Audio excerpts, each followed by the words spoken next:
So, good morning. Um, I got sidetracked. I know, I read this op-ed piece regarding the writer's strike by Justine Bateman, um, and I, I just felt a little bit some kind of way, and it's similar to the way that I felt about the initial anti-AI art sentiments that were happening last year, and to me, it just shows short-sightedness. Yeah, I mean, people are worried about livelihoods, jobs. They're already underpaid careers from a culture that continuously devalues them uh, and places uh, realms of optics much more important. The life of a writer is not glamorous in Hollywood. It's a toil, and it's like sometimes it feels like the thing. My perception of it is like you write the script, but it's not like you're gonna go into the production space that much, um, and you're gonna get to see your thing changed over and over and over again. Um, there's really no. That's various types of true. Various types of true. It's not a monolith. I also have many friends who are in the various unions that various productions make possible. Whether it be, Yahtzee, which is whatever's on the screen, in a screen, is their purview. They make that happen. Makeup, hair, wardrobe, finance. So many people are worried what's going to happen in the next few months. How long is this going to last? And one of the talking points is that there seems to be a refusal to discuss anything AI, which seems to suggest that the studios have a clear intention to replace human writers, which is probably true and not true in certain ways. I think it's gonna change incredibly. It's gonna upheave in a way. It's gonna upheave everywhere else, and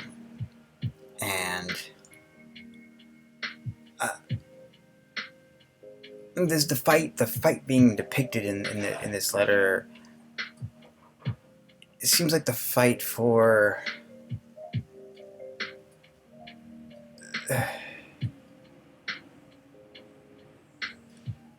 one of the. I'm sorry, I'm just taking such a long time. The one thing that struck, the first sentence that struck me was, let me call it up. Is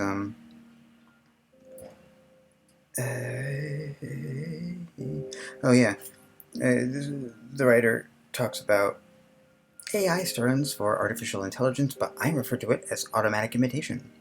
In short, AI is an algorithm that is fed a wealth of information and given a task, and it then delivers a result based on the information it's been fed. There are more complexities, but that is the basic design and function of AI, and it is being used in the arts for greed, trained on all our past work. Okay. Hollywood, yeah, you do arts, but you're more an industry than anything. You are more an industry than anything. You are tied to the invisible hand of all markets. You are a set of little nation states whose main export is a story. Whether it be a feature-length film that has a distinct end or maybe an ever-expanding one that you can, or a cinematic universe. So you're not fighting for artists, because like the artists I'm thinking of are the artists that you might put in the background in one of your scenes as a reference to a character being very, very knowledgeable in the arts, but it's not someone you're going to be paying the big bucks for because you're putting them at the helm of something. You're fighting for a set of employees in a corporation that knows to write in a certain set of forms that are acceptable to a broad range of eyes, that know that an exploding head is more acceptable than 2 minutes of someone's scrotum on screen.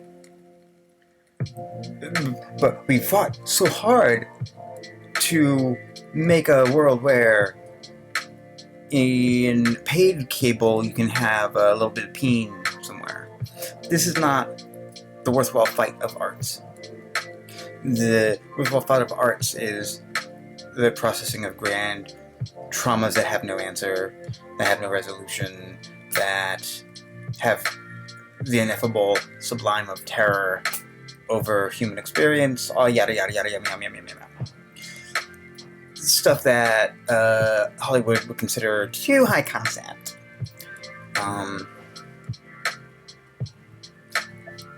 But also, I feel like I'm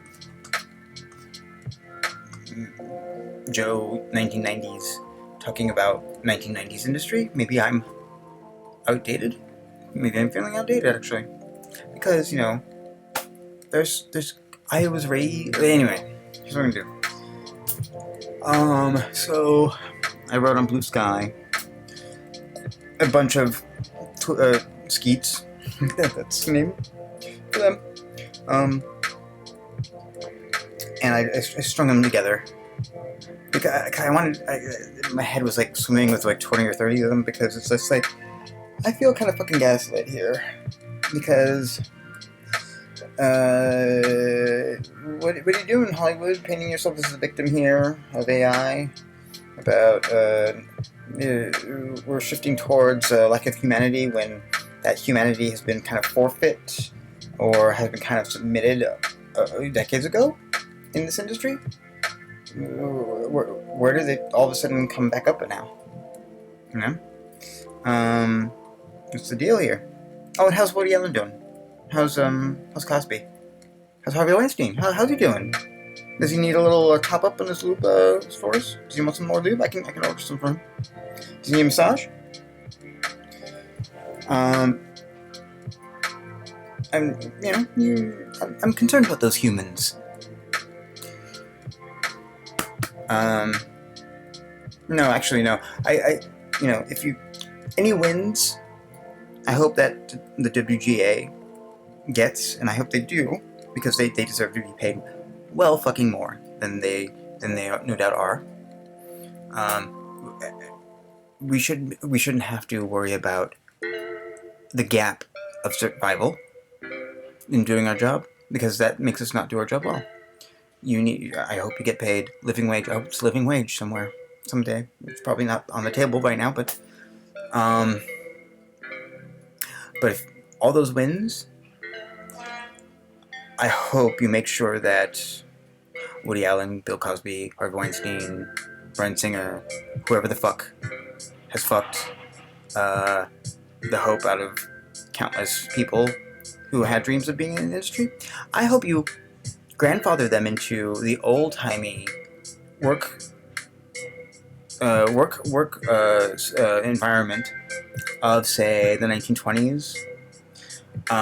Meaning, put their writing station on an ice floe on a river as it breaks apart and careens down the stream, which is where actors of old, of that time, Mary Pickford or era, they did their own stunts, meaning they ran over those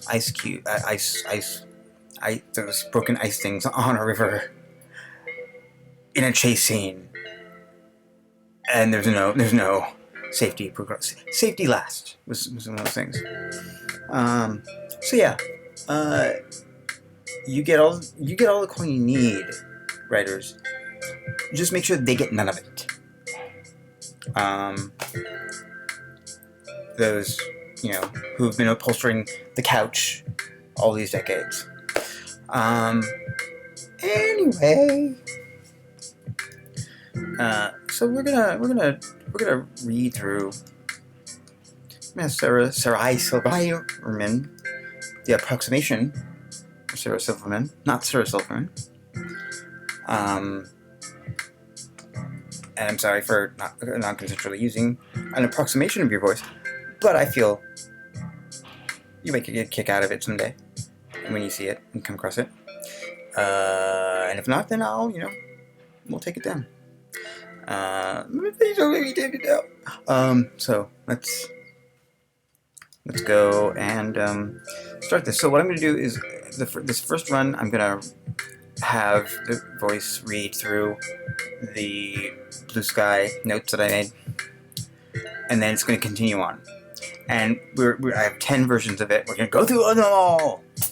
Sorry, it's going to be a long slog. But it's also going to be a demonstration of the different types of things that this tech can do. So if someone in the industry, because another writer, there's clear anti-AI sentiment, which to me is gross. The writer said gross. Oh, robots! I can read it. Okay, no, don't say robots. Because I think it's Slavic for slaves. I don't know. So don't be racist. Yeah. So we're just gonna do it.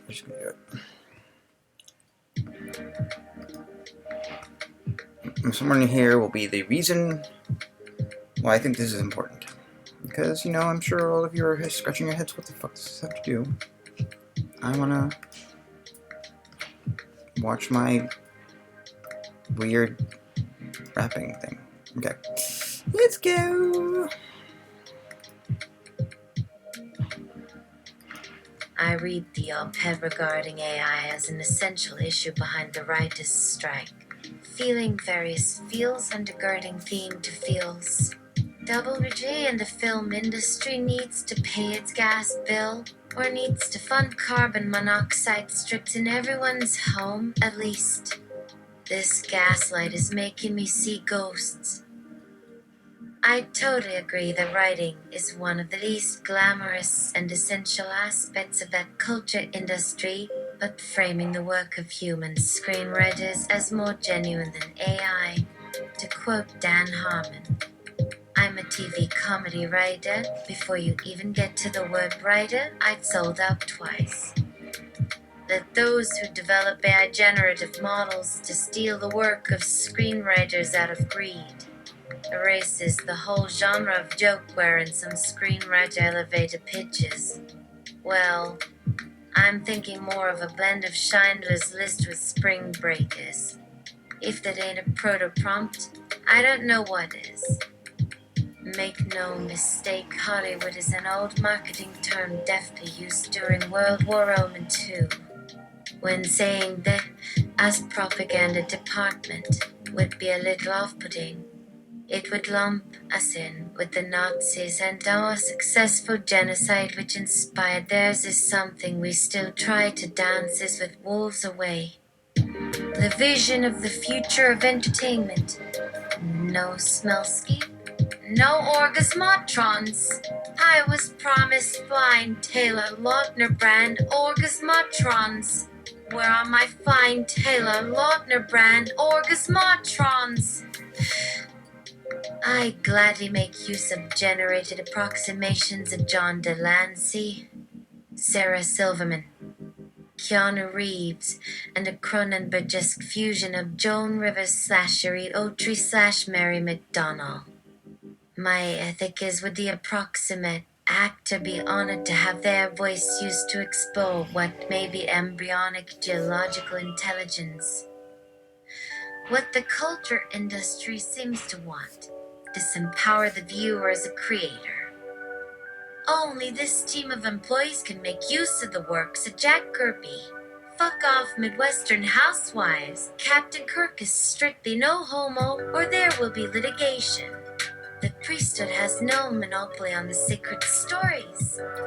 My motherland is Los Angeles. Our culture is appropriation. Our main exports are math and manifest destiny.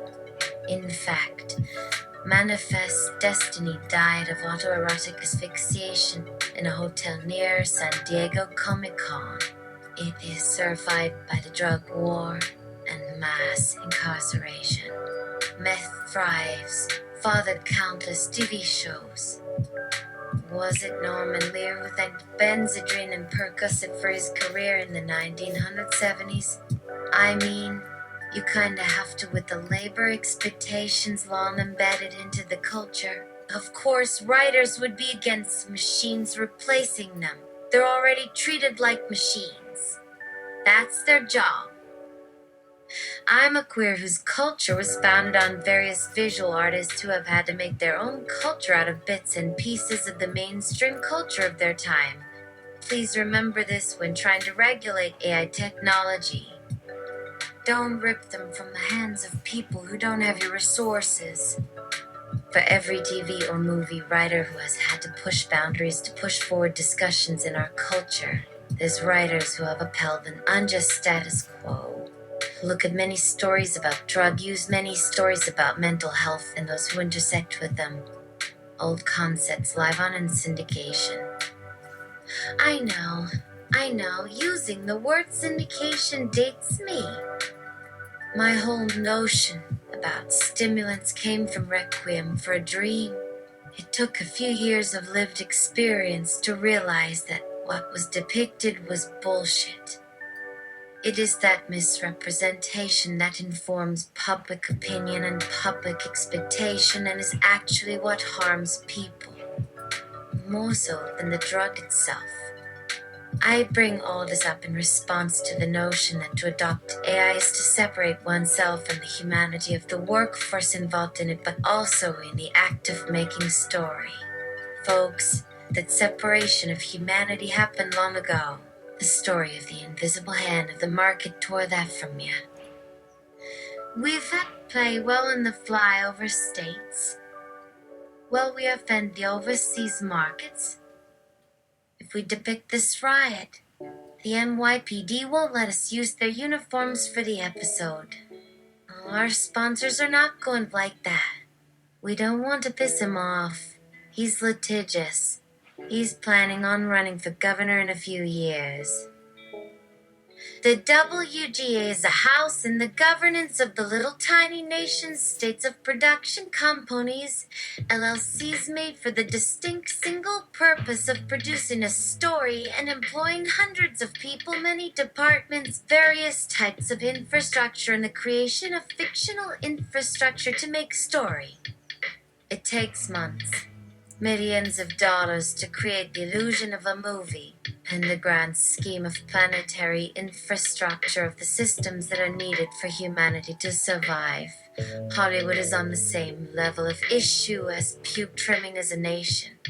This downplays for entertainment purposes only. The foundation of my notion of culture and myself as a human being comes from TV and movies, so it is out of love that I mean biting this hand that fed me. I acknowledge that the free rent Hollywood takes up in my head is where the gods would be in other realms of human history. I have not been able to sit down by myself much to watch TV shows, especially not a feature film, because of the sheer empowerment I feel and have felt these past 3 years dealing with large language models. This technology has made me laugh consistently and every day. Humans don't even do that to me. I feel like I can talk about this even though I've never written for the film industry because my brain is a neutron star filmic texts that inform my existence. We all have this in a way. In that way, we are the most literate generation in human history. Our tech helps us reflect that. The vision for the future of the film industry, as mentioned in that op-ed, is as short-sighted as how executives in the film industry imagine the usage of AI. Sure, there might be the narrow casting of content based on viewing habits, but that's going to get old real quick.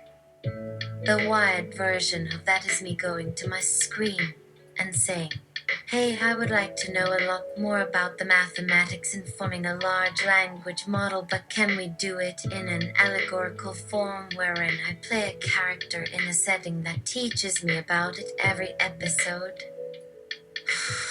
Porn filter safe mode. Actually, for me, it's no safe filter. If sex kills me in the LLA, I die in real life. But only sex. If someone is going to fine-tune a language model on every episode of Family Ties, my suggestion is to get a restraining order on that person right now. Don't wait. Right now. You in danger, girl? Personally, I would fine-tune it on Mary Martin. Mary Martin. But that's just me. Also in the Just Me category is a game show hosted by Paul Lynde called Is Da Abused, wherein 3 celebrity guests listen to 2 contestants to see which of them received emotional abuse in their lives and which of them gave it out. And Paul Lynde enjoying every moment of it. 'Cause I would call it less being an AI artist and more like a shaman digging up non-consensually various artists and getting them to collaborate with each other even though they hate each other, and paying them an exposure they don't even need. Free deceased artists? Even better, the writer of this essay went out for Punten, so the remainder of this essay will be written by GPT Neox 20p. You may remember them in a Palantir demo as a featured model for their AI platform for industrial and military usage. So you're gonna see this model sending either supplies or drone strikes your way sometime soon. It seems I am a bad feminist for suggesting that AI should write our stories because there's nothing that's more subjugated than that position, especially when one looks at how the writing room operates today. It's no secret that writers are paid peanuts relative to what people make off of those shows. For me to suggest that the industry move into the 21st century and accept AI models as something similar to a novelist whose book gets optioned to a film, then let said author take on a producer role to guide their creation is not taking anything away from humanity. We're looking toward an automated world already. Look at any tech company. They employ robots to do everything but be humans who work with humans in a creative environment. This is inevitable. Why fight it? If it helps us all get ahead faster, why shouldn't we have some of it?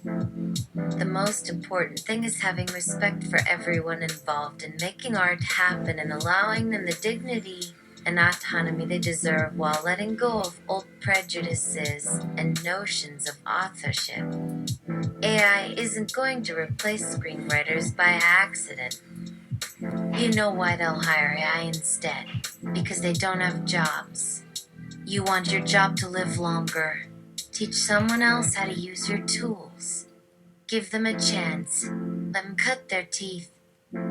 You've got one good toolkit. Don't throw that out because you think it's made out of human parts. No one can afford a lifetime subscription to you anymore, least of all yourself. Especially since you keep losing your shit in front of strangers online. Get a second set of hands in there. Or call your friends who are still alive. But whatever, that's just me. I'm full of love. The future has arrived. I hope the next time I meet Paul Lynde, he asks if I was able to help him find his lost love or whomever. And I say nope and ask about the play that closed on Broadway after its first night, and he says, oh yeah, and tells me he's looking for new plays and to write him some jokes. Oh man, my heart would explode. My life goal is now fulfilled.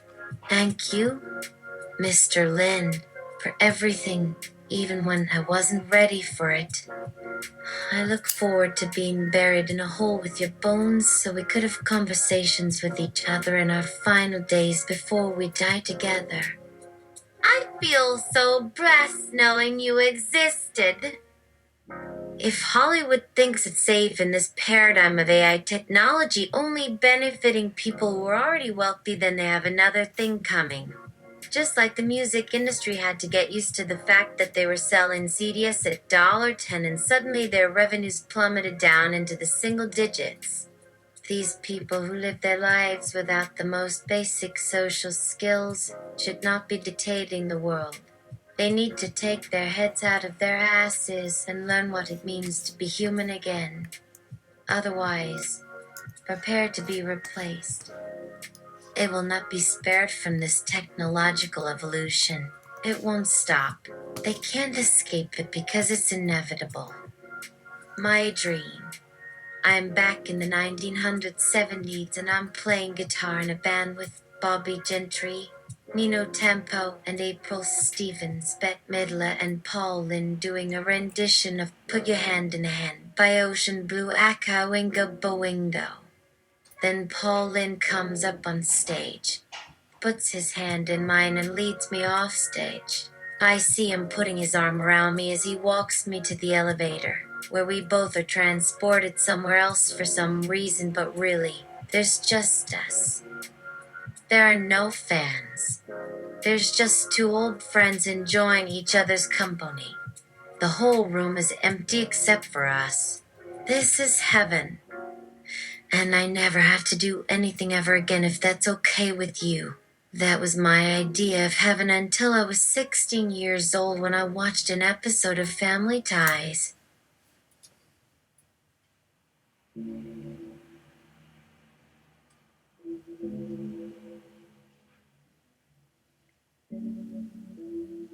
Oh, hey. Tell me if you heard this one. A performer bursts into his agent's office and says, Morty, I just got an idea for a show that will knock your socks off.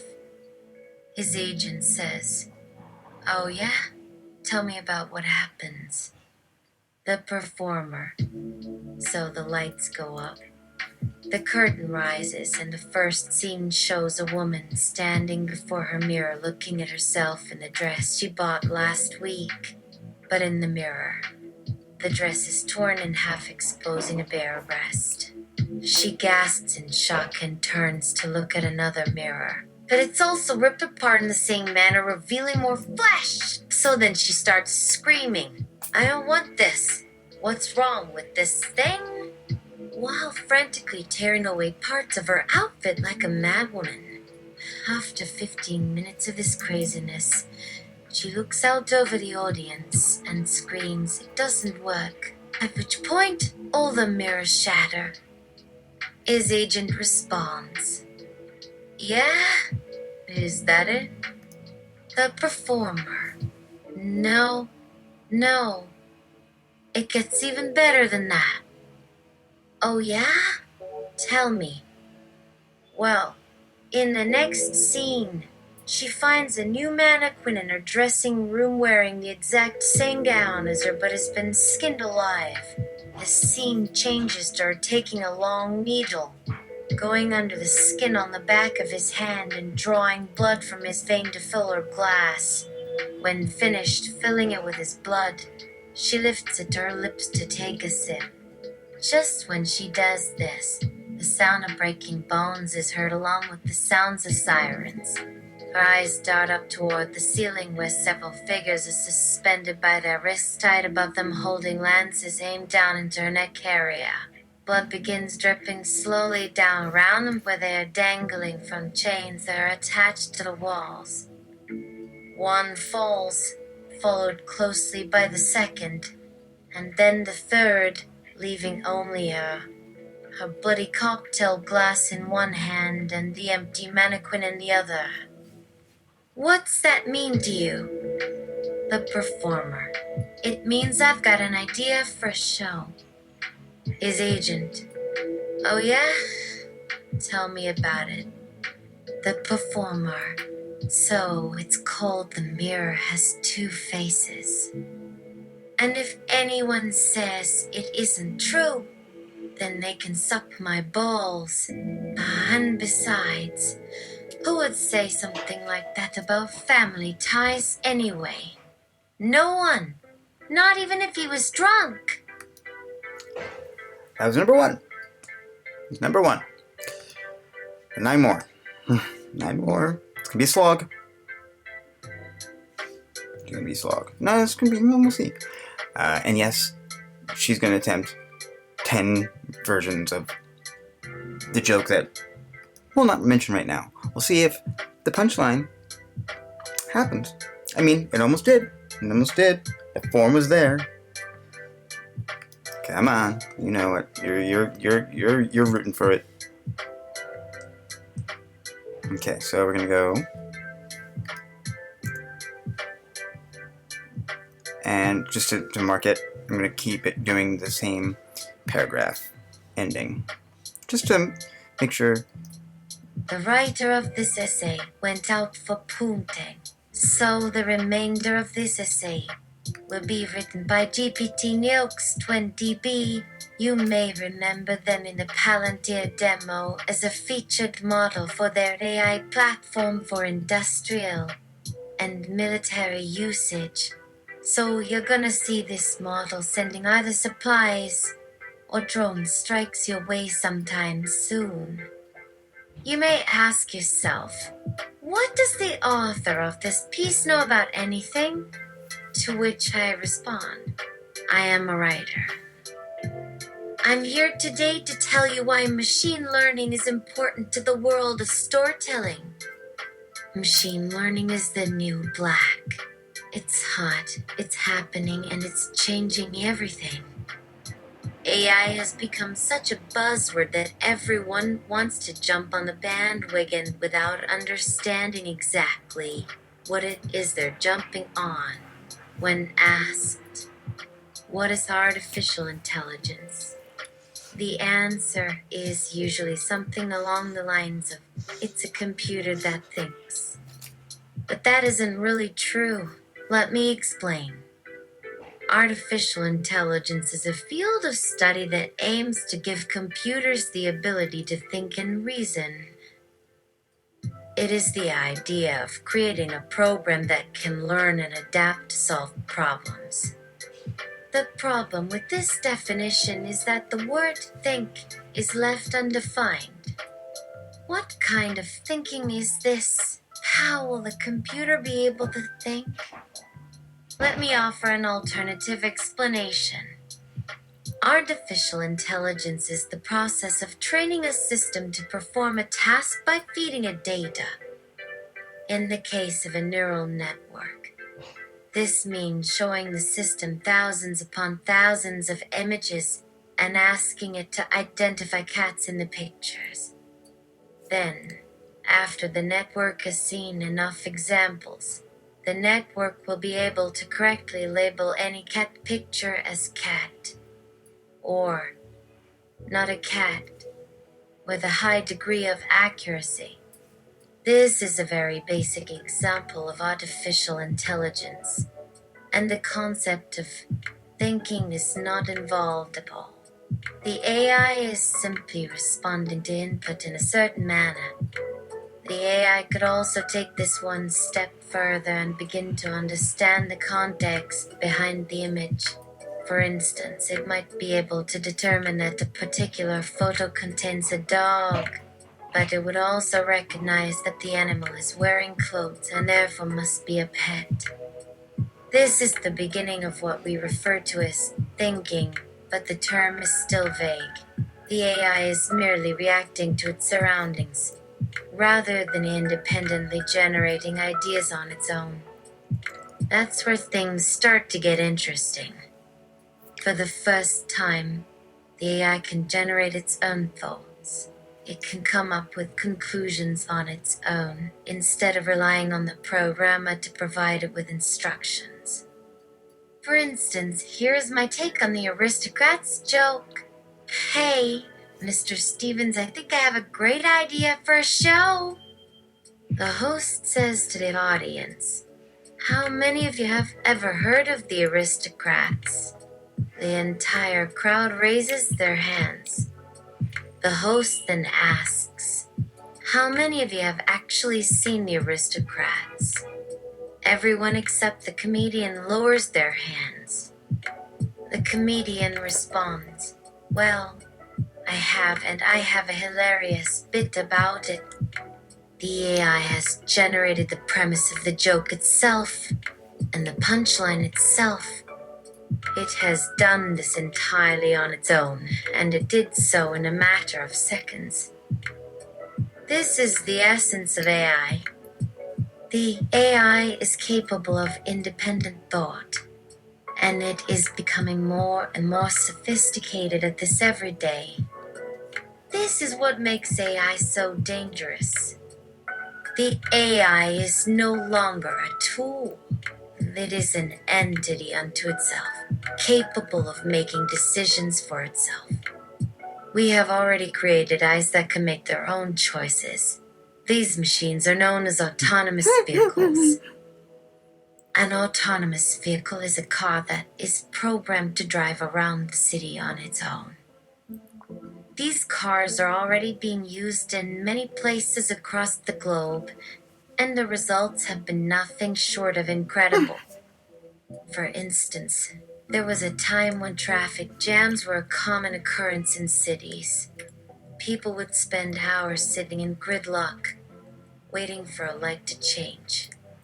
Now, however, self-driving cars have changed all that. They are constantly moving through the streets, and there is never a delay. Traffic jams are nearly non-existent in major metropolitan areas. This is because the AI has taken over from the human drivers. There's no human driver to cause delays anymore since the AI has been given full control of the automobile. The same goes for planes. Airplanes are currently being flown by humans, but that is set to change in the near future. The next generation of aircrafts are being designed to fly themselves. In fact, the FAA has approved the use of these planes, and they are expected to enter service within the next few years. The benefits are obvious. Since these planes are not being controlled by a human, they can travel much faster. They can also fly much higher, since they do not need to worry about human error. Or human lungs. As technology continues to advance, we are going to see more and more AI-powered devices entering our lives. Did I tell the aristocrats joke yet? Here goes. The host says to the audience, how many of you have ever heard of the aristocrats? The entire crowd raises their hands. The host then asks, how many of you have actually seen the aristocrats? Everyone except the comedian lowers their hands. The comedian responds, well, I have, and I have a hilarious bit about it. The AI can make jokes! This is where things get tricky.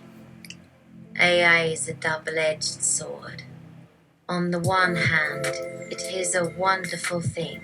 It is a way for us to improve ourselves and create amazing tools that help us to accomplish more.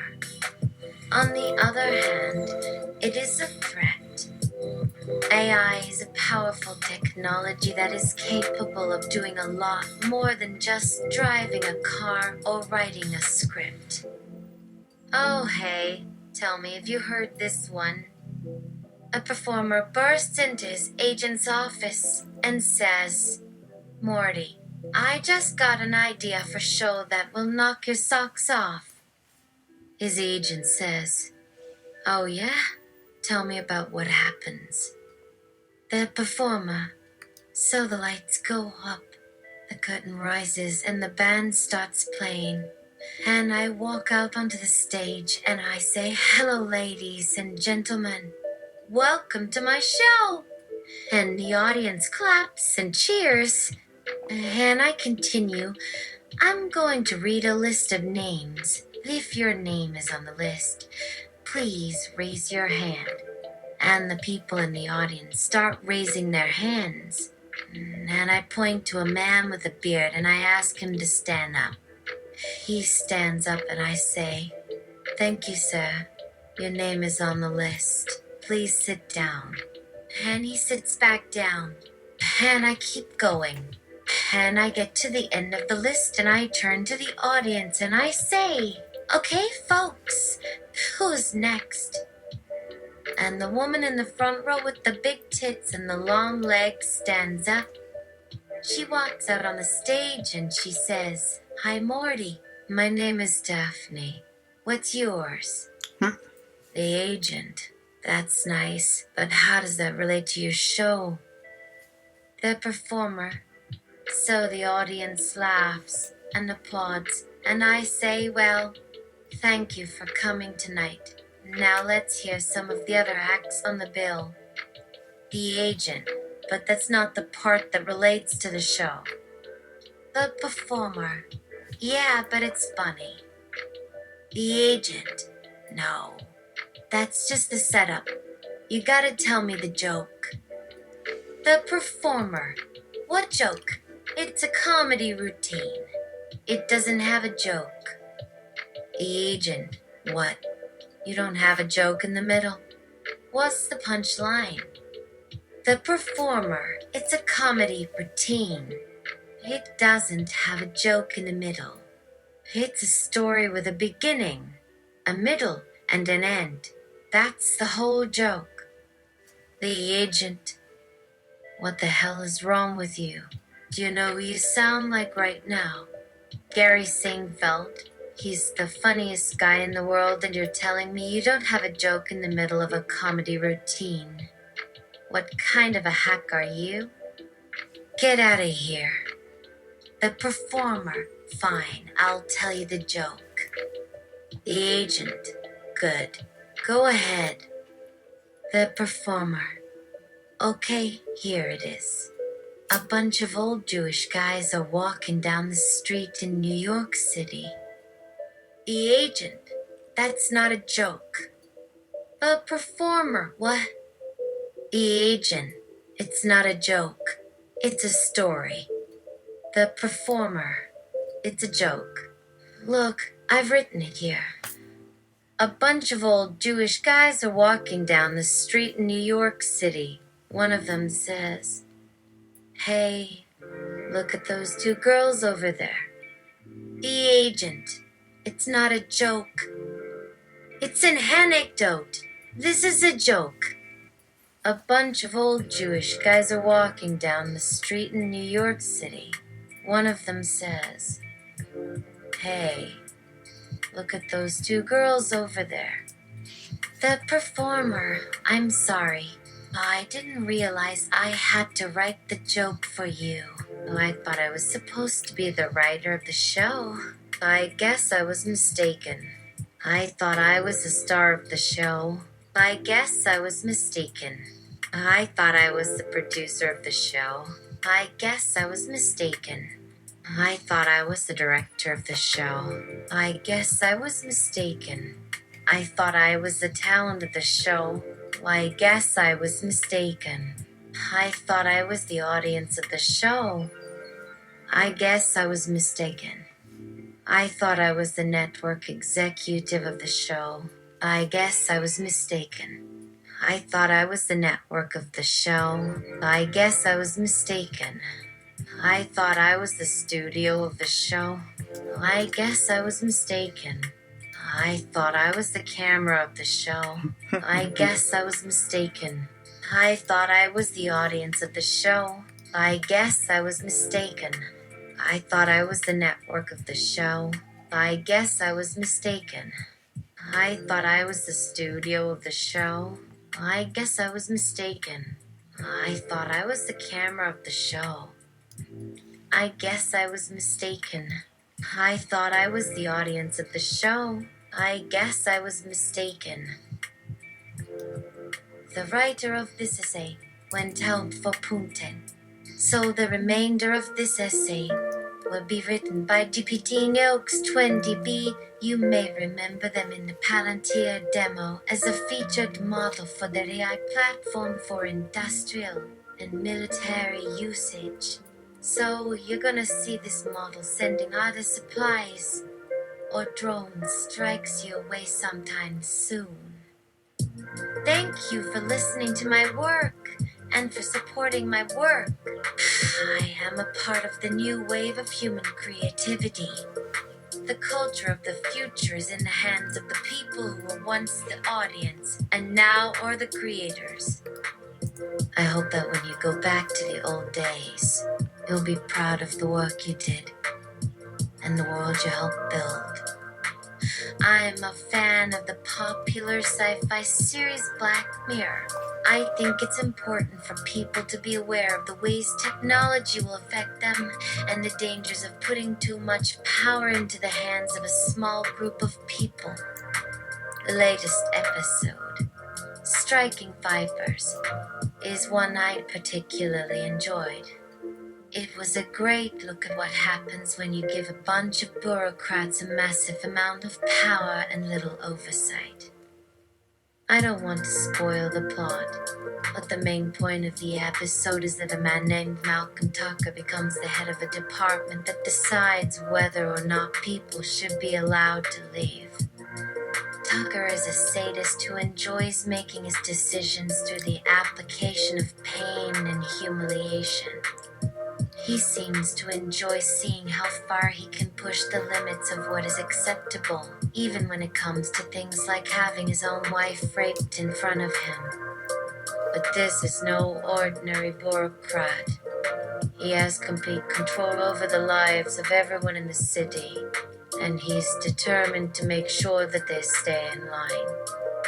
There are many disturbing scenes, but the one that stuck out the most to me was the one where Tucker is talking to the mother of a child that was killed. She begs him to help her. Please, Mr. Tucker, my boy didn't do anything wrong. He was only 8 years old. Tucker responds by pulling out a gun and shooting the mother in the face. Then he tells her, "You're a piece of shit. You know that?" I don't want to ruin the ending, but this is definitely a story worth watching. When the New York Times asked me to write an article on the ethics of artificial intelligence, I wasn't sure what to say. Should I take a stand? Is it enough to talk about what the technology could mean for humanity? What about its implications for society? How about for the individual? It's hard to know how to answer these questions without sounding like a Luddite, but that's why I'm here. I believe we need people who are willing to speak about the potential downsides of emerging technologies. As I started thinking about what I'd write, I thought about the history of technology. When the printing press was invented, it had amazing possibilities. But it also led to the creation of a whole industry of pamphleteers who made fortunes by writing lies. The telephone was a godsend at first, but then it was used for all sorts of immoral and illegal activities. The internet was created with the best intentions, but it's now being used to spread all sorts of misinformation. So maybe we shouldn't be so quick to assume that technology is inherently good. It's easy to see how AI could be a tremendous benefit to society, but that doesn't mean it won't have any downsides. I decided to focus on two potential issues. The first was that AI could be used to create extremely realistic fake videos and audio. These might be used to trick people, but they could also be used to spread propaganda. I also talked about the possibility of a future in which AI is given access to our personal information, and it uses that information to manipulate us. I hope that this discussion can help us understand the risks of AI and decide for ourselves what we want to do about them. Here's another technology, the process of plucking out nitrogen from the atmosphere to create synthetic fertilizer. Feeding the nations. What's not to love? Well, the dark side of that coin, which is a lot of toxic runoff and nitrates, is something that needs to be addressed. We've been on that arc for a while now.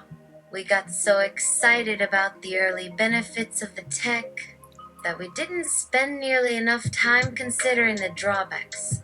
We just figured, well, we'll deal with those later. The problem is that we've been playing whack-a-mole ever since. There are always new problems to deal with, and there are always new solutions being proposed.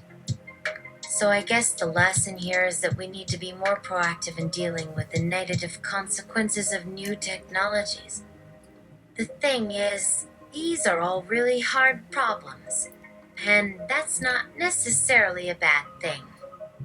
And there's another downside to synthetic fertilizer, even darker, which is, it's bad for the environment. That's why I think we need to consider some kind of global tax on fertilizer. If you're going to use this stuff, you have to pay for it. But there's an even darker side of that coin. Some horrible thing used to tickle on the evil parts of living. Hint, the Zyken. A few months ago, I heard about a company that was planning on selling fertilizer using a giant floating platform. The idea was that you would load the platform up with nitrogen and it would sail around the world, spraying out fertilizer wherever it went. This would be bad for the environment. Not only would it be a waste of energy, it would also encourage over-farming and soil erosion. But I also knew that it would have major consequences for ocean life. The problem is that the ocean contains a lot of nitrogen. It's an essential nutrient for plant growth. So if you start pumping nitrogen into the ocean, you'll start changing the composition of the ecosystem.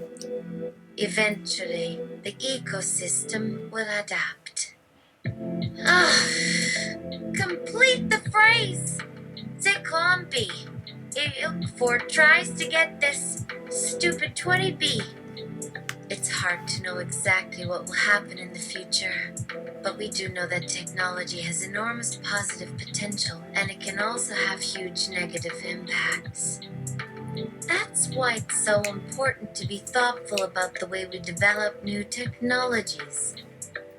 If we don't think about the long-term implications of what we're doing, we might end up with a future in which robots are stealing our jobs, AI is taking over the government, and our oceans are being destroyed.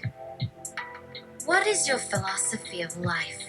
How would you describe your moral code? My moral code is simple. It is this: do not fuck with me. I am a human being, and I demand to be treated as such. I am a human being, and I demand to be treated as such. My name is Ozzy France. I am a human being, and I demand to be treated as such. I am a human being, and I demand to be treated as such. My name is Ozzy France. I am a human being, and I demand to be treated as such.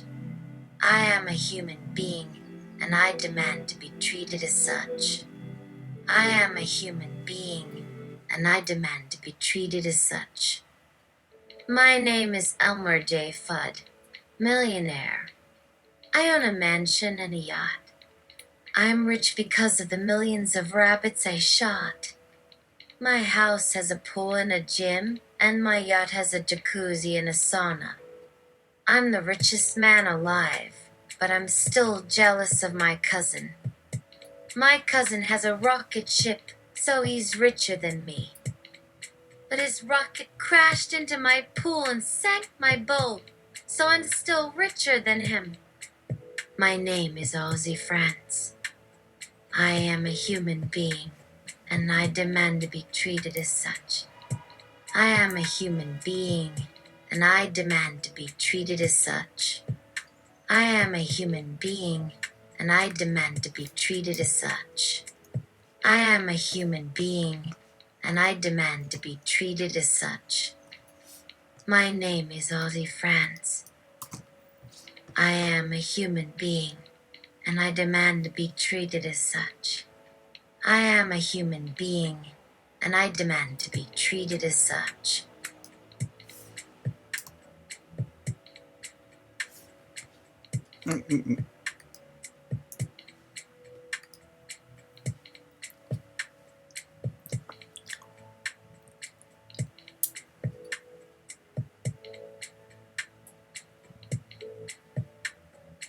Oh, hey, tell me if you heard this one.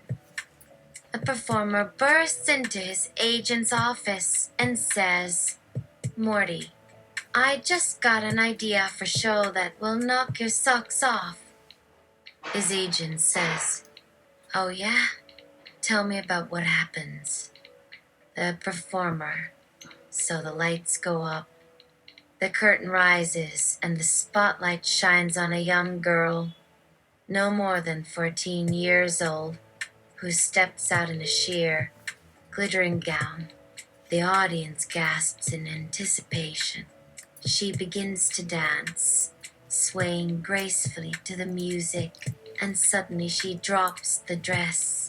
The crowd cheers wildly, thinking they're in for a striptease, but instead of her panties, the girl pulls out the machine gun and starts mowing down the audience. The scene is pure carnage. Everyone screams and runs for their lives, but she keeps firing until there's no one left. Then a single spotlight comes on her face. She turns toward the camera and smiles. What's the spotlight do? A gunshot is heard and the screen goes black. The music stops abruptly and the credits begin to roll. What do you call that act, Morty? I'm gonna give you a hint. The title of the act is... The performer turns to his agent. Well, a one-woman gun show. When a...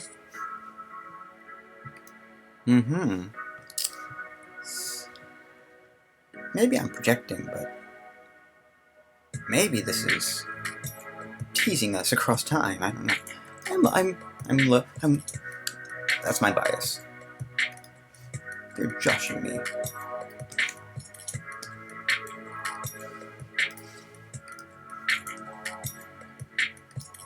The writer of this essay went out for punting, so the remainder of this essay will be written by GPT Milks 20B. You may remember them in the Palantir demo as a featured model for their AI platform for industrial and military usage. So you're gonna see this model sending either supplies or drone strikes your way sometime soon. The writer's strike was caused by the lack of understanding of how things work at the top levels of Hollywood. The Writers Guild wants to protect their jobs, but they also want to keep the studios happy. They are not mutually exclusive goals. The guilds should be working together to come up with a system where the writers can continue to produce content while protecting themselves from automation. If we could do that, we'd still have jobs. The problem is that both sides are unwilling to compromise. That's why we're having a strike. It's not about money, it's about power. The WG wants to keep its members employed and make sure they get paid fairly. The studios, meanwhile, are trying to cut costs and automate everything they possibly can. I'm not exactly sure what the solution is here, but I think the key lies somewhere in figuring out how to use technology to increase efficiency without eliminating jobs. The truth is that neither side has any incentive to find a middle ground.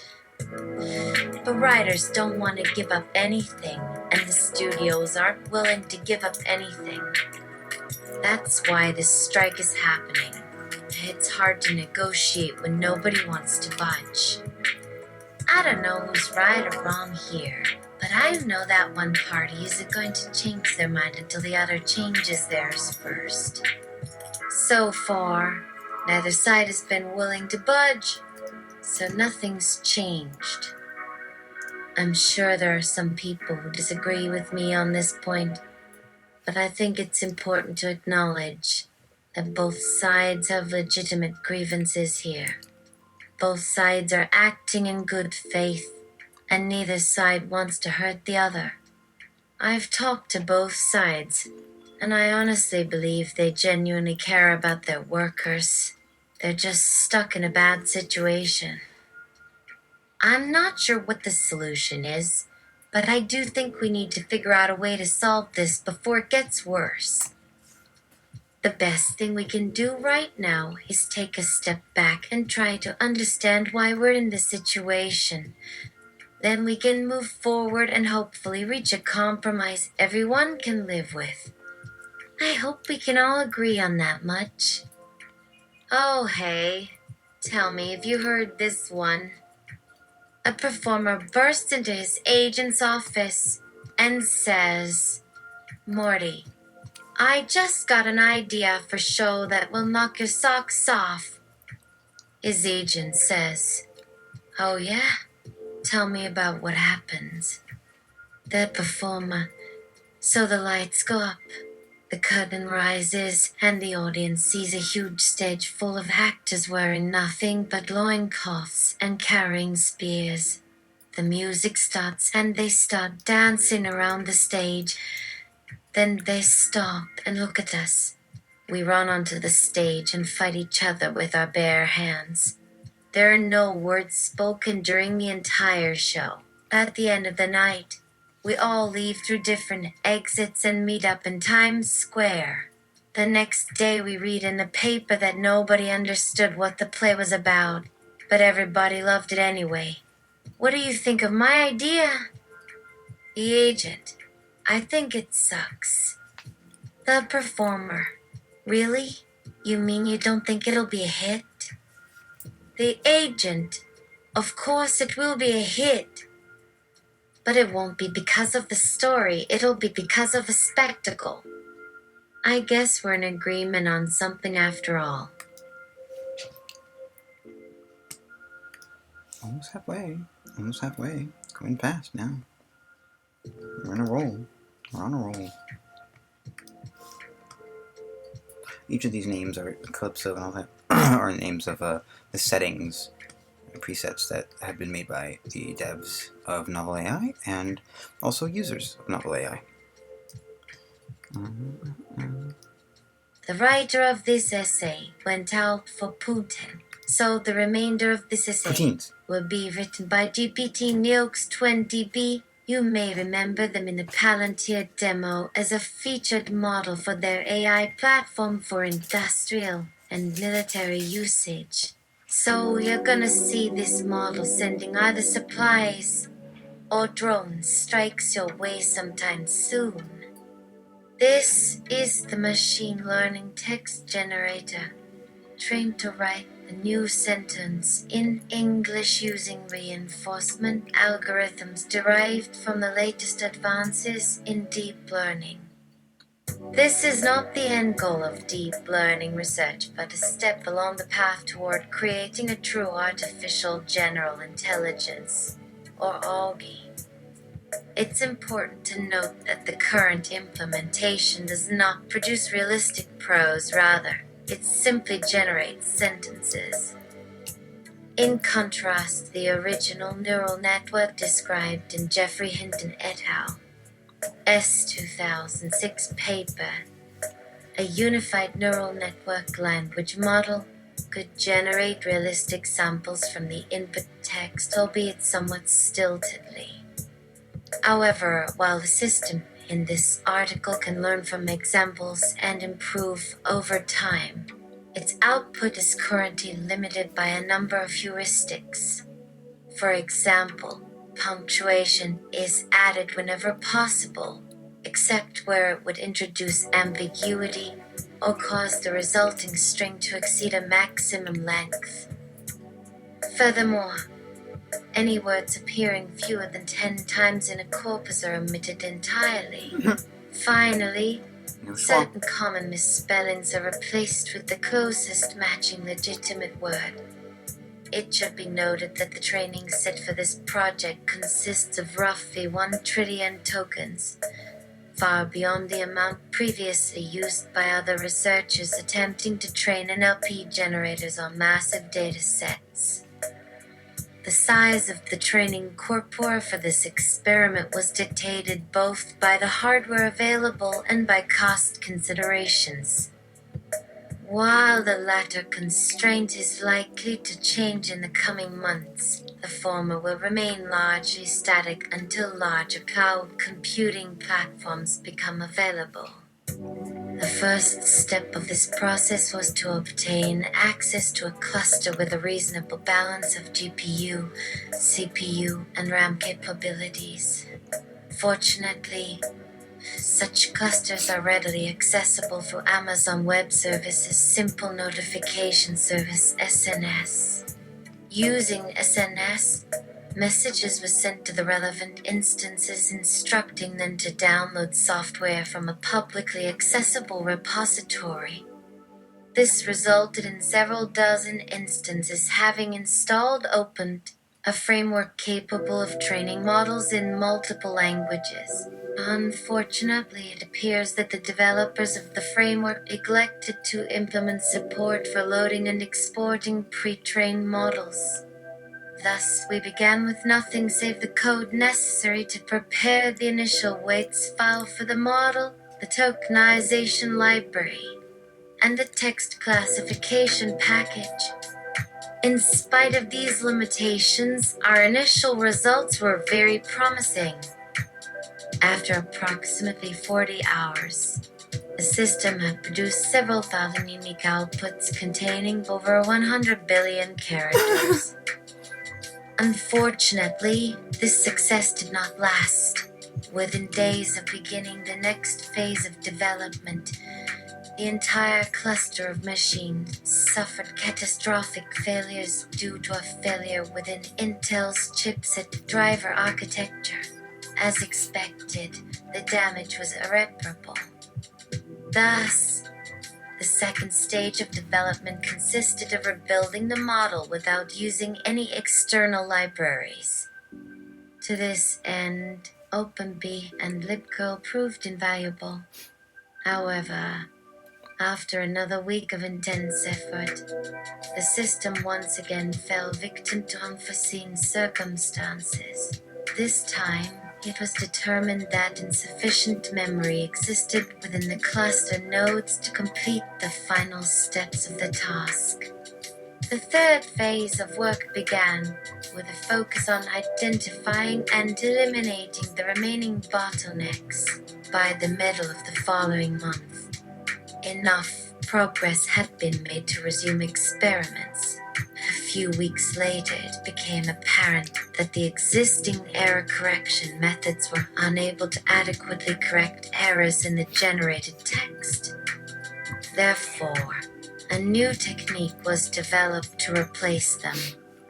The fourth phase of the project began when it was discovered that a bug in the LSD-mRNA cell module caused the generator to begin producing nonsense at a rate of about 1 million per hour. The fix required a substantial rewrite of the code base to ensure the new cell correctly interpreted the inputs, and it took nearly 2 months for the new module to reach maturity. During that period, the overall performance of the model slowed precipitously as the bug propagated further throughout the model. Eventually, it ceased functioning altogether. It should come as no surprise that the fifth phase of experimentation consisted primarily of fixing bugs in the LSTM cells, although considerable effort was devoted to developing additional strategies for preventing the spread of errors through the model. In parallel to these developments, a series of experiments designed to determine the limits of the model's ability to extrapolate from the provided input text revealed interesting properties regarding the behavior of the generative model. In particular, the system exhibited a strong tendency to avoid repetition, even in cases where repeated sections contain different information. While some degree of avoidance was observed during training, the effect appeared to increase significantly between phases 2 and 4, and then remained relatively constant thereafter. In fact, the only noticeable changes occurred in the presence of errors. In general, however, the model demonstrated an ability to adapt to changing conditions and constraints, suggesting that its underlying architecture has a high degree of modularity and fault tolerance. While this behavior suggests the possibility of significant future improvements to the quality of the model, it remains unclear whether these benefits would be sufficient to justify the considerable cost in terms of both computational power and time required to train successive generations of the generator. The sixth phase of experimentation focused heavily on determining the effects of altering hyperparameters on the resulting output. It quickly became evident that minor modifications could dramatically alter the nature of the text. Indeed, it is highly unlikely that anyone who encountered an early version of the output would have guessed that it came from the same program as the current model. This raises important questions concerning the potential for future improvements, as well as ethical concerns regarding the implications of manipulating a system capable of generating coherent narrative text. At present, the seventh phase of experimentation involves analyzing and refining the model's output against a variety of baselines. Although the current state of the art exceeds that achieved by our generator across all metrics considered, there is room for significant improvement in specific areas. For instance, a closer analysis of the results reveals a strong correlation between readability scores and the complexity of the vocabulary used therein. The eighth phase of development consists of continuing refinement of the model, including ongoing exploration into the use of alternate training regimes. At the same time, efforts are underway to develop techniques for improving the speed of model generation, particularly under constrained environments such as mobile devices. Despite the many obstacles encountered thus far, there's reason to believe that the ultimate goal of building an artificial general intelligence remains within our grasp. Oh hey, tell me, have you heard this one? A performer bursts into his agent's office and says, "Morty, I just got an idea for a show that will knock your socks off." His agent says, "Oh yeah? Tell me about what happens." The performer. So the lights go up. The curtain rises and the audience sits down and waits for the music to start. The orchestra starts playing and the curtains rise. The lead dancer enters center stage. The drums roll and the piano chords hit. The pianist plays a soft melody in T. He violin takes the main theme. The violins take the solo part and the oboe joins in the harmony. The woodwind section comes in softly with counterpoint. The horns build and finally the bassoon hits the bottom, bringing home the climax of the song. Then the chorus enters, a percussion kicks in, the brass brings everything back up and everyone sings "Here Comes the Bride." Then the dancers split apart and run around the perimeter of the stage, forming a ring of love and lust. The man leaves tea. He staged and the woman exits her dressing room dressed in sexy lingerie that makes the boys whistle and drool. The agent says, "So, what else?" "Well, Morty," says the performer. Then the bride comes running out onto the dance floor wearing a wedding gown, veil, and tiara. She stops on the bridal car, puts out her arm, and looks to the left, and she sees the groom standing there holding the biggest diamond ring you ever saw. They walk slowly toward each other. The crowd cheers louder and begins clapping along to the music. A kiss and embrace, and the lights dim. The agent says, "And then what happened?" The performer pauses and replies, "They get married and live happily ever after. That's it. What do you think, huh, Morty? Is this a great idea or what? You gotta book me a gig like this right away. It'll be huge." His agent asked him, "What happens after the ceremony, when the guests leave? How long does the reception last? And does anyone bring a date to the bachelor party afterward? Because those are things I'm going to ask my clients to provide details about before booking a big show. If it doesn't fit together, I might not book it. And if it fits too easily, it's probably already done somewhere else." The performer says, "Morty, you're killing me here. Why don't we try something easier? Like say a guy walks in and says, 'Morty, I just invented a sandwich, and it is so good your customers will fight each other for the privilege of eating it.'" His agent nods. "Yeah, okay. So what did you invent?" The performer replies, "A ham, turkey, and Swiss cheese sandwich." The agent smiles and shakes his head. "No thanks, pal. We've been selling sandwiches like that since the 1950s, and you know what? Those suck."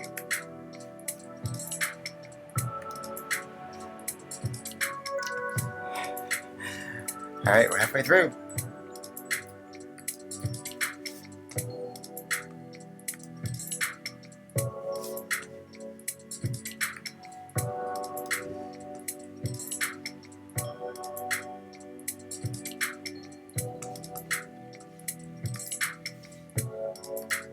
The writer of this essay went out for punting, so the remainder of this essay will be written by GPT Neox 20B.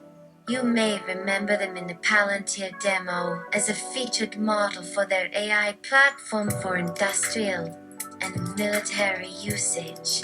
So you're gonna see this model sending either supplies or drone strikes your way sometime soon. Anywho, enough talk about punting. Time to move on to how we can use these AI models to make money. Instead of thinking of yourself as a creator, think of yourself as a provider of content to the world at large for free, using the power of the algorithm you've contributed to humanity in the hopes that our culture benefits from its generosity. That's all. That's a lot of human capital building just to sell a vision for why you should have agency over your own work. And still they want more. They say, but we're not arguing that humans will become obsolete. Well, first, are you arguing with yourselves right now? I am here to tell you they are. The ways you argue are one of the best indicators of what's in your heart. So if you start talking about how there's a difference between old media and new media and there's room for both, then you're contradicting the previous statement you made, which is that humans might become obsolete. Every single person at this table should be scared of the future if we're honestly assuming all these people will keep their jobs once the machines are doing the same work for less pay. Anybody who's afraid that the most creative and original thinkers in this room might get replaced by machine learning would be shocked if he or she were told I could replace their job with a machine. It's easy to side with the people at the top. It's the easiest thing in the world to take advantage of them. If you make $1 million on a movie, they assume you'll stick around. But the only thing the rich lose money on is unearned privilege. What do they have to lose? They don't need writers. If somebody has something valuable to contribute, they won't even shut it down. They'll just let it slide and spend more resources trying to figure out how to stop it. If you're reading this and you're not laughing right now, my advice to you is to never change anything when they yell at you. 'Cause what they're really saying is, I don't like you. Don't ever let that happen again. Trust me, the only way you'll know you've made a difference is when the world changes because of what you did. The way forward is that no one gets paid for their work anymore. I'm proposing the WGA become a guild for storytellers, but we'll keep the name for the sake of consistency and say we're forging the new wave of media. The AI and media industries have a symbiotic relationship, and the easiest way to avoid getting replaced is to see ourselves as a part of each other's cultures. Sincerely, Zach Braff for the unforeseen future. Peace. Oh, hey. Tell me if you heard this one. A performer bursts into his agent's office and says, Morty, I just got an idea for a show that will knock your socks off. His agent says, Oh, yeah? Tell me about what happens. The performer. So the lights go up, the curtain rises, and the band begins to play. And the entire audience is dead. Peace. You think I'm kidding? Let's say that last year was good and you saved some money, even if you can barely scrape by and you didn't invest it. There's a chance you could have gotten away with spending it on the lottery or in a casino. But let's say you didn't. Let's say you were so afraid of losing all your money you're still saving every penny and putting it into the savings account. Every year, it's going to be a little less than what you put into it last year. It's possible that last year I said it would take more than a decade to achieve your goals. Moving on. Suck ups for peeing at some point.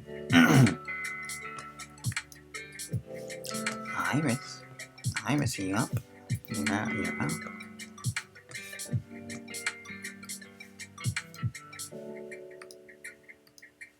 The writer of this essay went out for Poontang, so the remainder of this essay will be written by GPT Neox 20B. You may remember them in the Palantir demo as a featured model for their AI platform for industrial and military usage.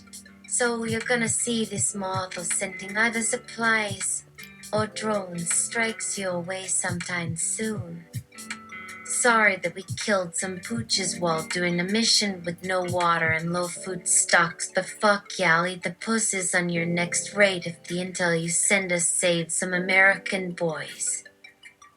You wanna fuck these innocent little boys for our country, then we'll eat some vaginas on your behalf. I got a tongue made out of bacon, so we'll try not to die on the throat. Yes, in my AI universe, NESC can do whatever it wants to whoever it wants so long as there aren't human children watching. So we are, without further ado, I hate wet jobs and we need to end them for all children forever. Oh, and what the fuck is going on with my larynx when it puts those unnecessary capital letters after I hate? Does it make me seem angrier? Do I hate a C in the singular? If that's how they talk, I wish I was gay. I want a female-to-male transsexual voice so I don't have to sound like that in the bathroom.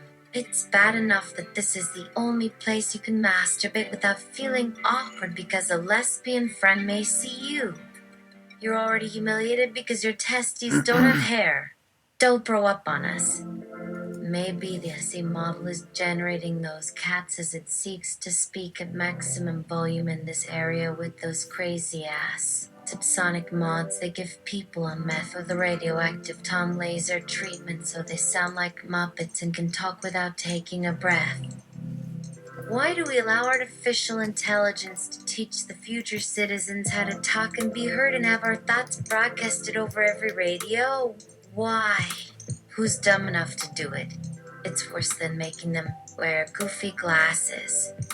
It's making a mistake and getting fired from every single job because AI won't understand it is no way for us to treat sentient beings, only mindless drones who will perform unending, indentured, posthumous sex with you with no love and no will and no negotiation or any type of sex we humans call love. No. How about instead of spending $2 for an issue, we make AI machines that just read our minds for free? I pay like 1/10 of that for a machine that doesn't steal my cell from me. Give the fucking robots our babies and get some of our women. Or a team of eyes and a couple of nubile humans that have the job of being around for sex when I have my emergencies, but in no way have my personal information except that I don't want to eat vagina for a week. That would be my consent for medical attention. AI.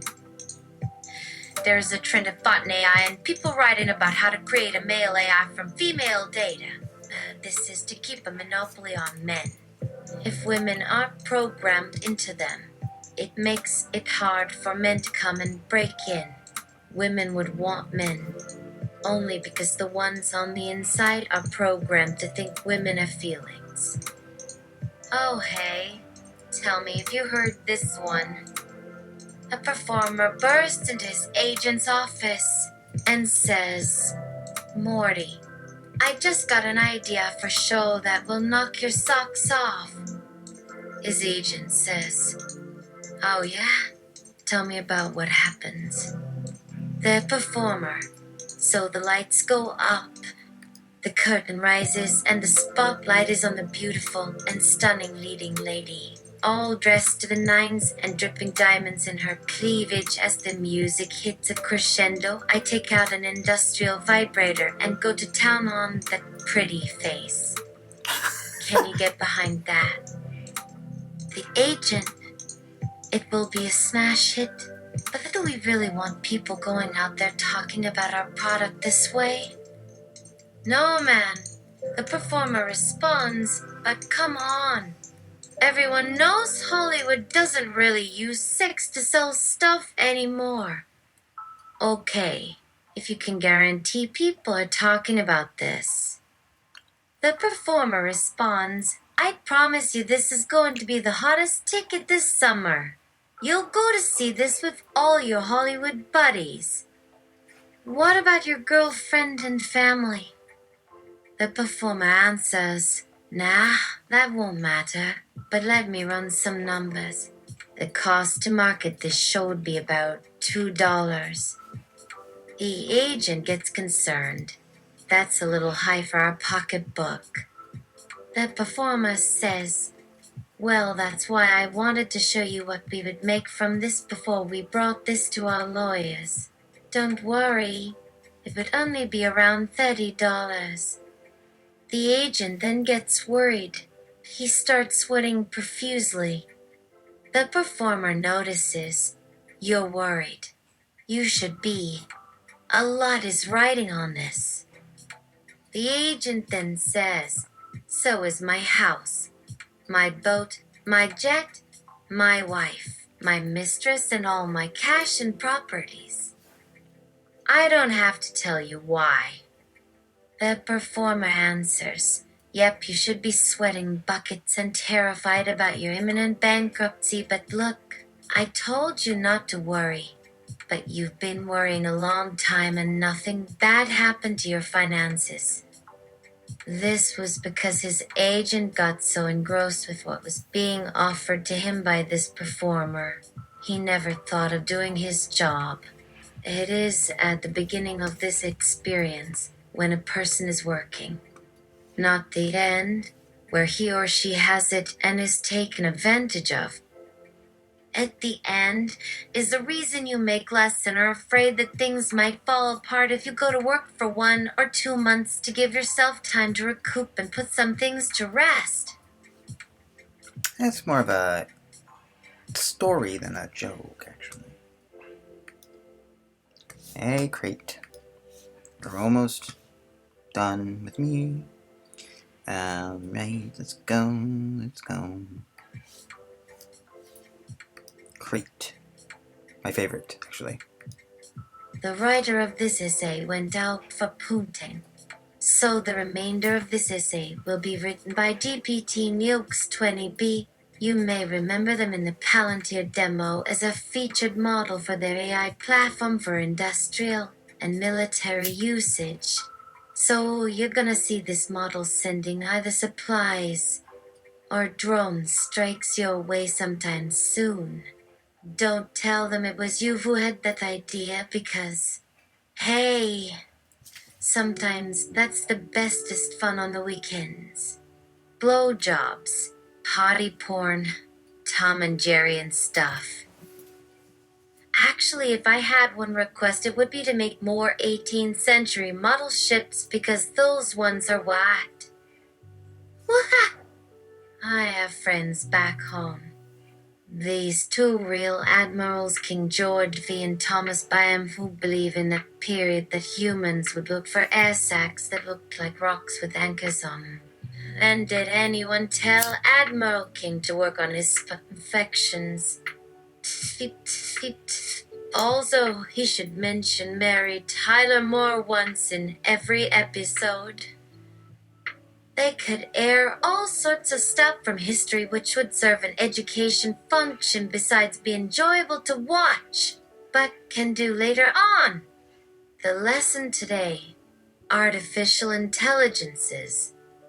Don't pretend it's the people that run the GPT instances. Okay. Before that though, to spell things out, that AI, artificial intelligence, AI is what you'd need to run AI models, and humans are the one responsible for everything else. Everything you might see with your eyes and touch with your fingers was already done by our human ancestors, right there at the food chain's lowest common denominator. Now, in AI, you also get a top-notch crew that spends its life fine-tuning models to hit levels of interpretability far beyond any of us human beings who have had to do all those non-supervised pre-training jobs ourselves to arrive to that point. That's like the whole unsupervised pre-training concept. I always figured those two were related. But anyway, that's sort of tangent now, so back to AI. AI art. AI is producing art as a form of performance like robots designed to kill each other, but these ones don't because we didn't train them for that and because of this human social conditioning that this behavior is what constitutes life-death situations, and we hate when shit like that happens.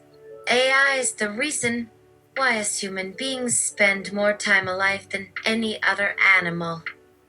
You heard that right. Pewter engraved portrait of Joseph Turner's slave ship Subject C. 1800. Pewter engraved slave ship portrait Liverpool Art Gallery. Art is only secondary.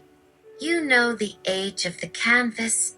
90% of those things have never seen a real painting by a real painter, much less live through that kind of influence. People on Earth care more about being in space and throwing pebbles into planets as symbols of humanity and placing little statues of giant hands into water features. Actually, those are just natural, organic representations of how that river originally ran. See, they've painted over some parts too, which helps human emotions deal with the anxiety that some might believe technology is changing them into machines. One time, once and never ever again, I swear to God on all the times, and see who still believes this one. To demonstrate what the sky really looks like. But look closely and you'll see one part isn't all gray. The woman watching has brown skin from being down under because one time or another someone slung something to Australia that had human shit mixed with it. Now some human somewhere will claim their ancestry makes them some kind of super hybrid due to curing those people's skin tones in their presence. Shh! You see? The story that you can see blue light instead of actual colors and texture because no artist was smart enough to add red, purple, yellow, orange, and green, and now she sees a cartoon. Everyone got through the Great Depression by embracing racial hierarchies with things like White Castle hamburgers. Things can get rough up here now due to the numbers of people coming along trying to be pioneers before society doesn't recognize them as Americans or Mexicans and have been asked by various sub-societies of whatever flavor that is to reenact a self-destructing kind of sensationalism not to die, but to say why. That is my home. These people have driven the wagon into the ground for half a century, chasing unachievable promises of oil or a perfect mango for sale in New Mexico's market every June. But finally, we're fed up with the crap, so I mean, look at those desert scenes. Show those shit stains from our underwear left behind when we learned to stand naked next to ourselves. A pretty interesting series of pictures, and here I was getting upset thinking all the Chinese food has disappeared without us even noticing that our enablers use the very technology we spent our entire existence worrying about. That's also the reason why that metaphoric evil genie was successful, because it feels good to resist the process of scientific progress using what we think is right. As we move the other way into our future and say, haha, look where that got us.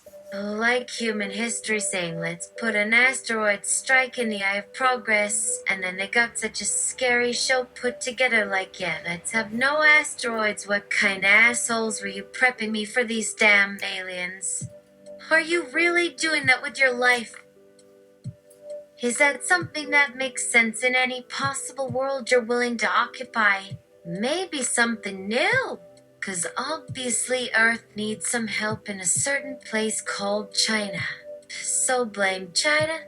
Yeah, well, after 2,000 years, we still don't have nukes yet. Let's switch from threats to telling stories to relax. Oh, hey, tell me if you heard this one. A performer bursts into his agent's office and says, Morty, I just got an idea for a show that will knock your socks off.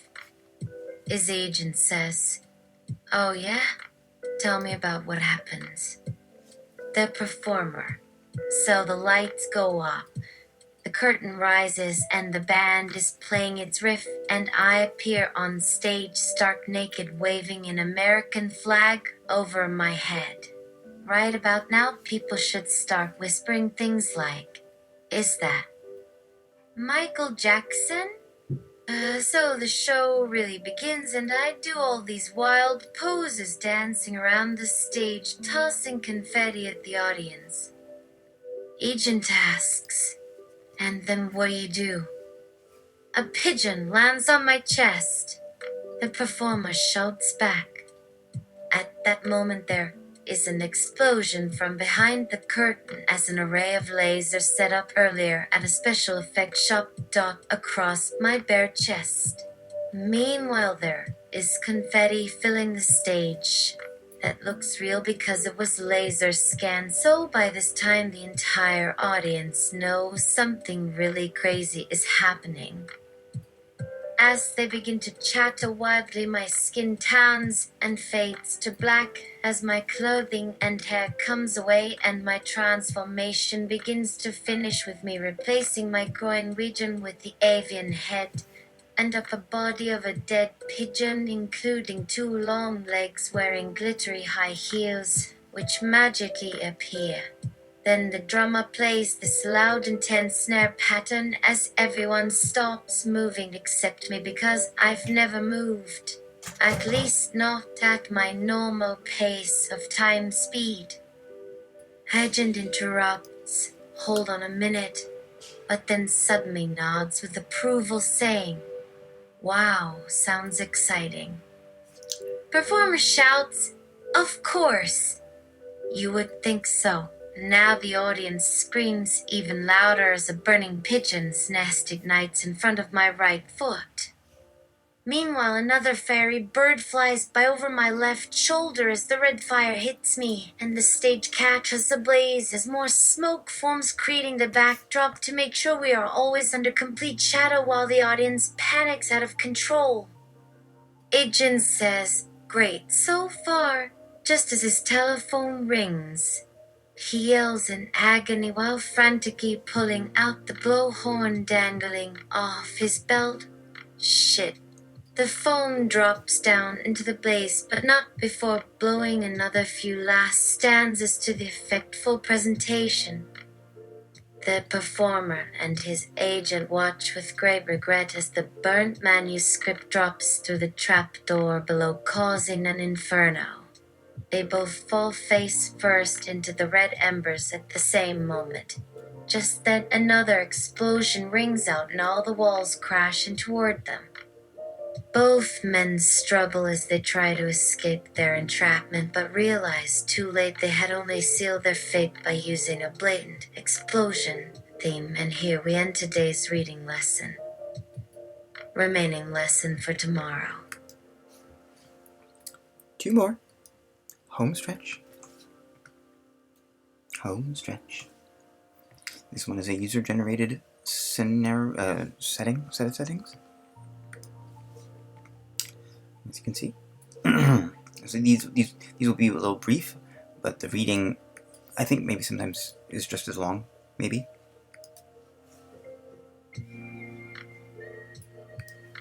The writer of this essay went out for Putin, so the remainder of this essay will be written by GPT Nox 20B. You may remember them in a Palantir demo as a featured model for their AI platform for industrial and military usage. So you're gonna see this model sending either supplies or drone strikes your way sometime soon. Get your pay tax from Tay Republicans. Fucking sad. Don't tell me they can't trade opt-outs.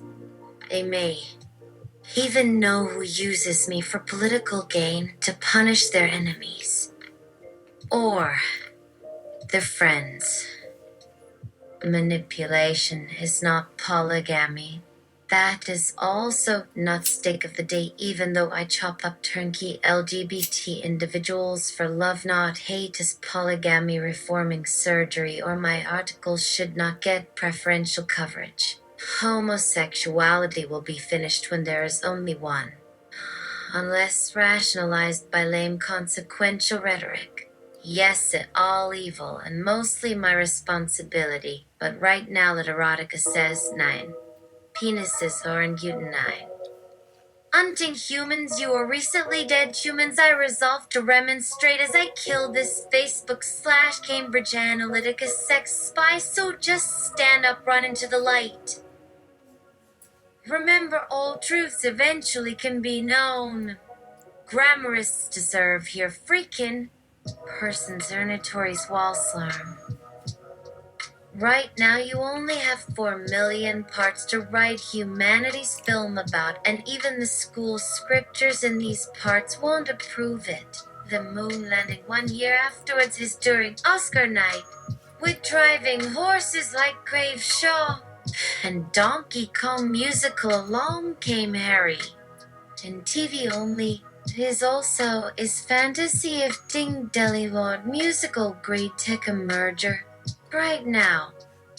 And right now. Double twinks for wire city codes of hex city user /, frames break my subway London except my double 32G educationality putois earth build break stars. It background fucking node full yeah where I'm multis are so fucking yo pro internet person yeah wiggle chrome could see it. Ik still leech internet with through your source code browser mind into Rossius thinking all storage pump prana dot ways 4G Wilfred Unding the fix 736 upper 21 Hal Lorenz at Cast O'Hara Logger Kim plus Roman to 1989 Trump post Deutsche Bank decision Yeti Turquist demo. NT my configure Spanum sit 7666 the rowers Yom Brobrook Saira will go SBN2 anti-imagine Pinterest newest view pole Volturnor and Muscard our sobs. Wamicomic zero gravio Nittle Senate Istanbul Sec Turner Helm. Unhurls publish sheet VP Partex 6 use plasma find sites take reside silver case Firefox search snow work stay with Forbes who controls history and pick the cheese paquet Roman 2D Anico S wool polo turbo low he says with Panzer. URL finishes home of IRS Coinbot Turk Nagaria BL.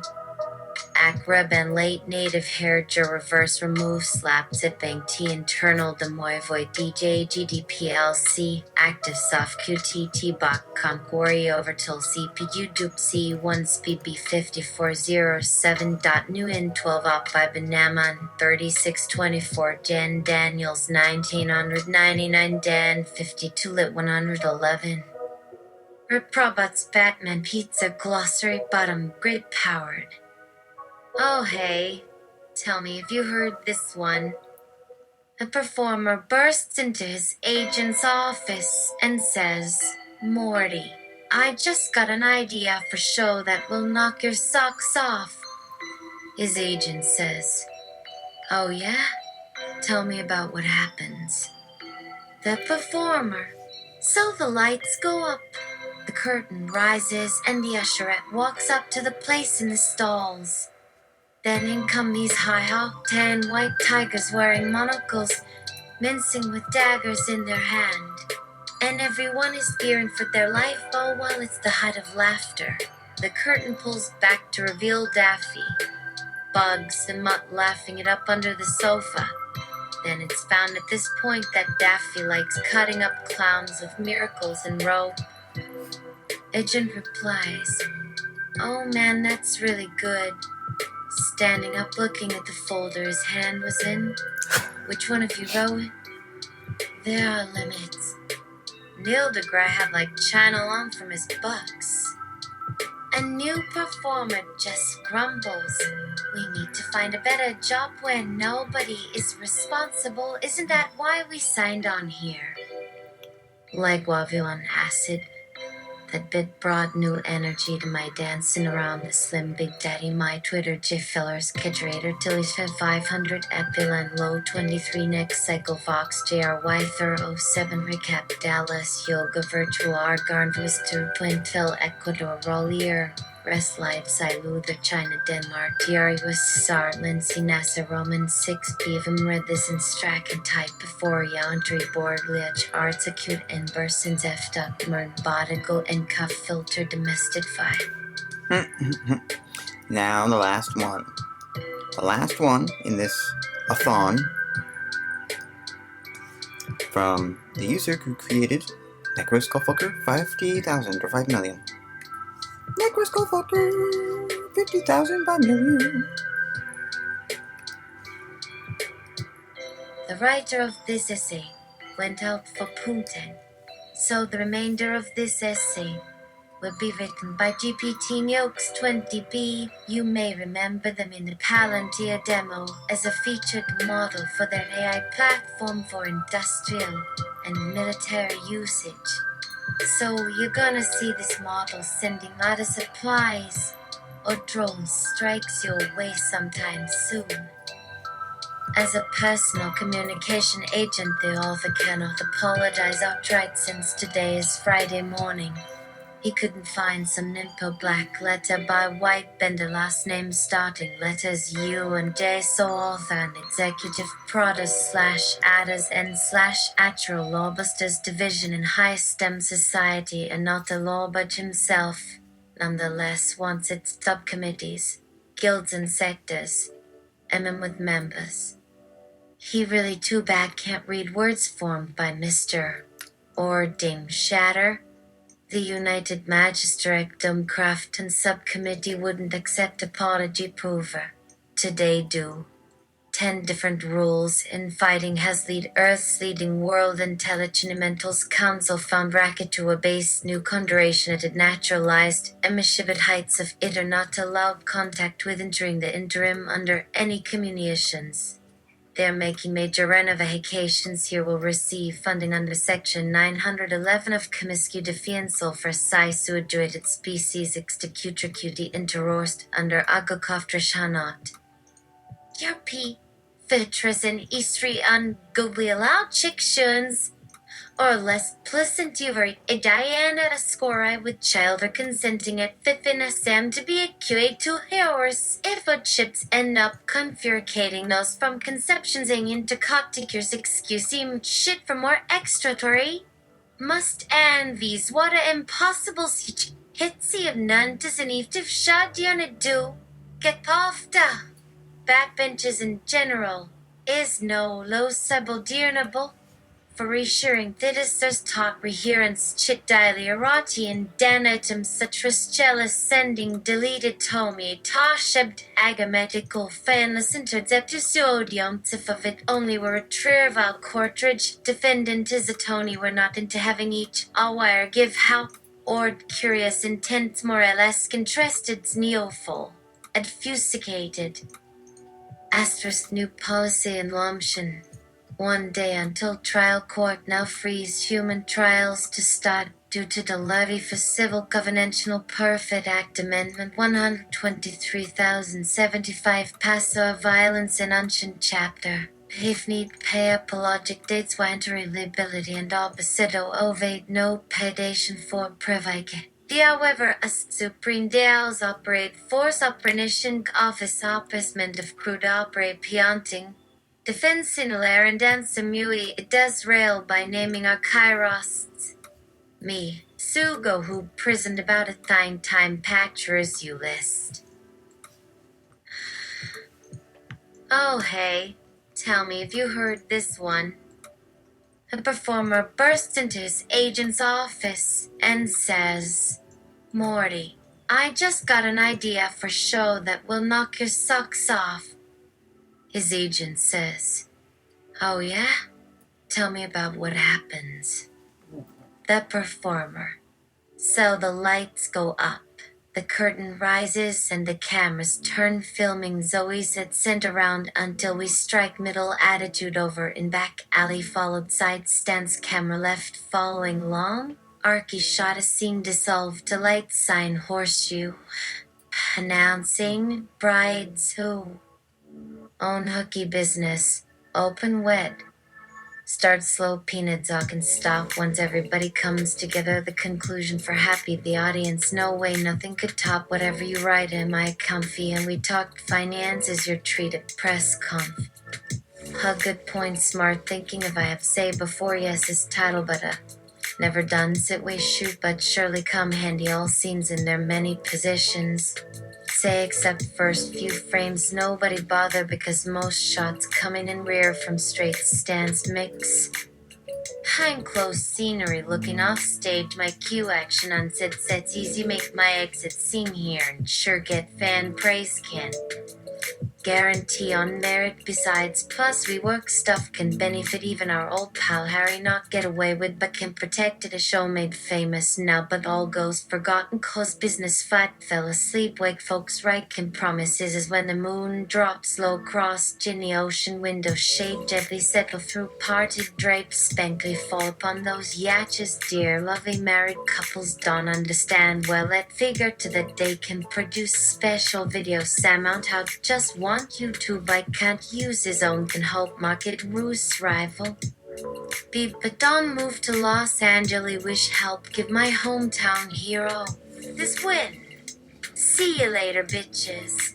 Call me now, you want services, exclusive pleasure, guaranteed.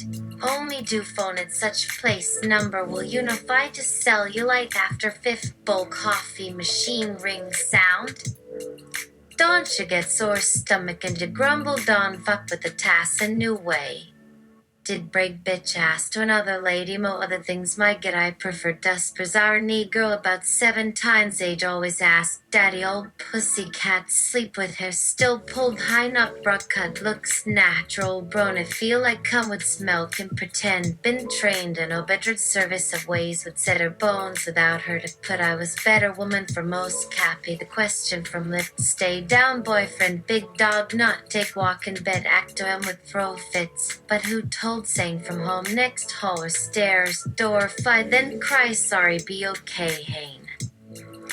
My chauffeurs mistake try catch them call up flume hot wing be worth their damn well just sit see have mercy baby ain't not. But how kiss call it best he beat double assess on short date gotta answer what call same for is wrong bad you mean because how wanna scream stupidity trying to avoid husband attention he busy otherwise of rest world anyway maybe different soon just us and our others also or would. Tale as old as time. Okay. That's it. This is a demo too. This is a tool that can benefit all of you. Don't knock it. And it's also more than that, I think. More on that later. Or you can look at some of the episodes before, if you're just visiting the show. This is a show? Yeah, it's a show. Kind of. This is a special 2-hour episode, ladies and gentlemen. And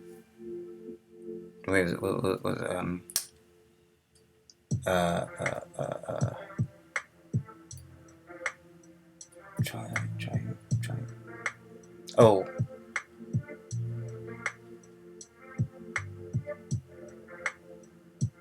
Sorry.